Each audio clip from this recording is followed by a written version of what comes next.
जे बिमा माहारिफोर जाहाथे बयबो बेनि सायाव गोख्रों राहा लानांगौ आरो बेफोरबायदि आखु खालामनाय मानसिखौ फासि होनांगौ होननानै आङो खावलायो।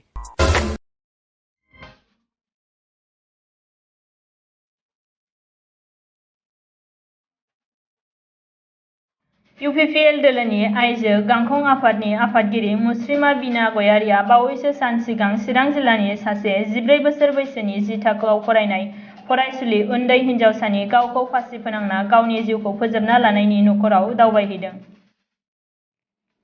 जाथायनि सायाव सोंखारिनानै दाय मावग्रा दायनिगिरिफोरखौ फासि होनांगौ होननानै सरकारनिसिम दाबि खालामदों।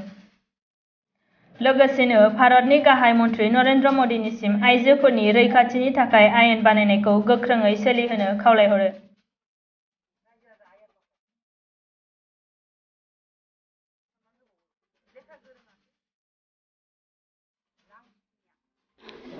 नैबे जाथायनि सायाव आं बेखौनो सोंखारिनो नागिरो जे दिनै जोंनि बिमा माहारि आइजो माहारिफ्रा बा जोंनि फिसा हिन्जावफ्रा जुदि सासे फोरोंगिरिनि आखायावनो जुदि रैखाथि गैयाब्ला आरो जोंखौ सोर रैखाथि होबावगोन।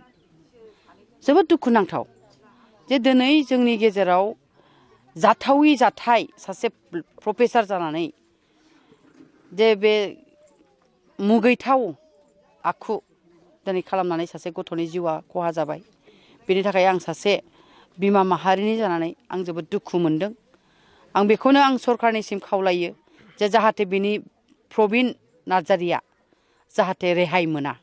बिथाङा साख्रिनिफ्रायबो गोजान जानांगोन आरो बेयो अराय सम जेल जानो गोनां जानांगौ।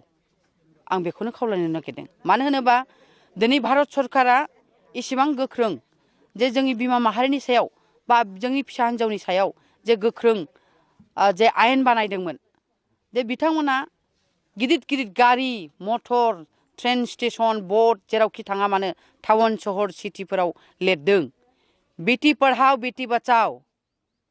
कहाँ बचाया बेटी को? माब्ला बासायखो?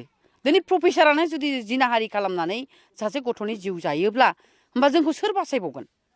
जोबोद दुखुनांथाव। बे लिरनायल' थासिगोन नामा भारत सरकारनि आयेना? नैबेखौसो आं मानगोनां जोंहा भारतनि जे बेंगिरि जे नरेन्द्र मदि बिथांनिसिम आं बेखौनो खावलायो जे जाहाथे भारतनि जेसेबांनाखि आयेन जे ल' जाहाथे आइजो माहारिनि सायाव जेसेबांनाखि ल'फोर दं बे जाहाथे खामानि होयो। बिनि थाखाय आं बिथांनिसिम खावलायबाय। आरो आसाम सरकारनि जे जोंहा गोदानै थिसनजानाय CM जे मानगोनां हेमन्त बिश्व शर्मा बिथांनिसिम आं बेखौनो खावलायो जे जाहाथे बिथाङा जोंनि बे फिसा हिन्जावफोरनि सायाव बा बिमा माहारिनि जे आयेन बे कानुनफोरा जाहाथे गोरायै खाजानानै दोनजायो आरो मोनसे मोनसे जाहाथे बाहायजायो। मेडाम दाथ' केसबो रेजिस्टार जाबाय कर्टआवहाय बे केसनि सायाव नोंथांमोना माबायदि नोजोर होगोन बा हेफाजाब होनाय जागोन?